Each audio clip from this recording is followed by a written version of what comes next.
Once upon a time, there was a very old and poor fisherman. He struggled to take care of his wife and 3 children. Every day he went fishing very early in the morning.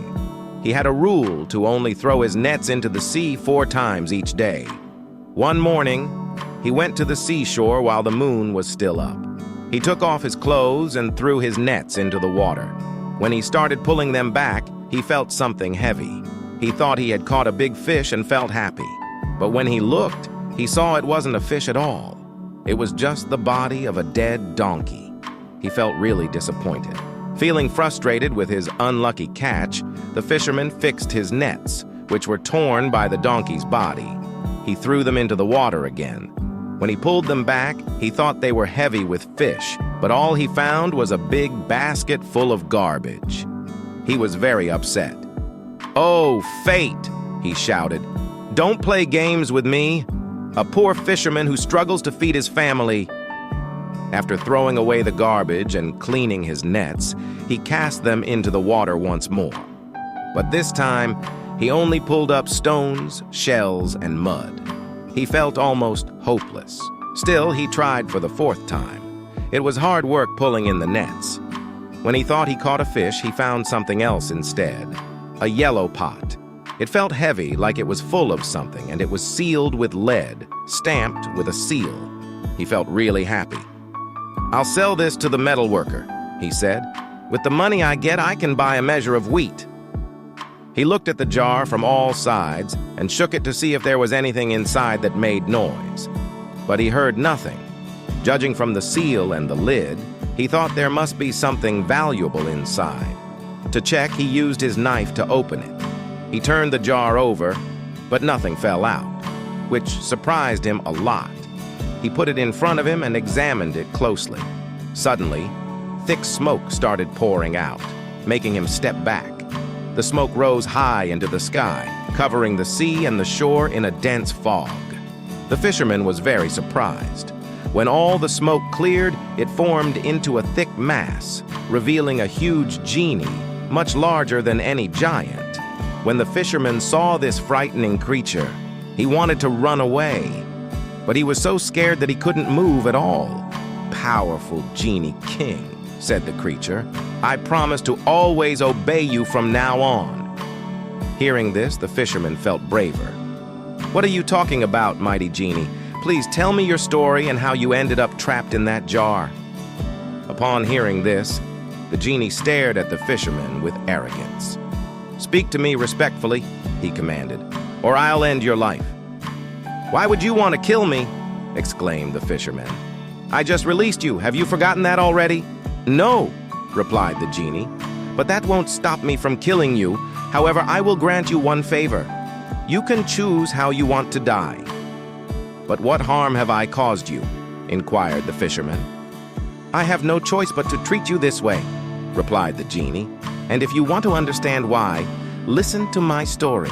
I went against the king of the genies. As punishment, he trapped me in this copper jar and sealed it with his magical seal, making it impossible for me to escape. Then he threw the jar into the sea. At first, while I was trapped, I promised that if someone freed me before 100 years passed, I would make them wealthy even after they died. However, a century went by, and no one set me free. In the next 100 years, I promised to give all the treasures in the world to whoever freed me, but still, no one came. In the 300 years, I promised to make whoever freed me a king. I would always be by their side and grant them 3 wishes every day. But just like the previous centuries, no one came to set me free. Eventually, I became angry at being trapped for so long. I vowed that if anyone released me, I would kill them immediately and let them choose how they wanted to die. So, since you freed me today, it's up to you to decide how you want to die." The fisherman felt really sad. He said, "I made a big mistake by letting you go. Please don't harm me." But the genius replied, "I already said I can't spare you. Decide fast. You're taking too long." The fisherman started thinking of a plan. The fisherman said, "Since I have to die, please tell me the truth. Were you really inside that vase?" "Yes, I was," replied the genius. The fisherman couldn't believe it. He said, "I find it hard to believe. The vase was so small, not even your foot could fit in it. How could your whole body fit? I won't believe it unless I see it." The genius started turning into smoke. Just like before, the smoke covered the sea and the shore. Then it gathered back into the vase slowly until nothing was left outside. A voice came from the vase and said to the fisherman, "Well, doubting fisherman, here I am in the vase. Do you believe me now?" Instead of saying anything, the fisherman quickly closed the lead lid on the vase. "Okay, Genie," he shouted. "Now apologize to me and decide how you want to die. Actually, it's better if I throw you back into the sea where I found you. Then I'll build a warning house for fishermen, telling them not to pull up such a wicked genie like you who promises to kill whoever frees you." The genie tried hard to escape, but he couldn't because of the magic of the lid. Then he tried trickery. "If you open the lid," he said, "I'll reward you." "No," replied the fisherman.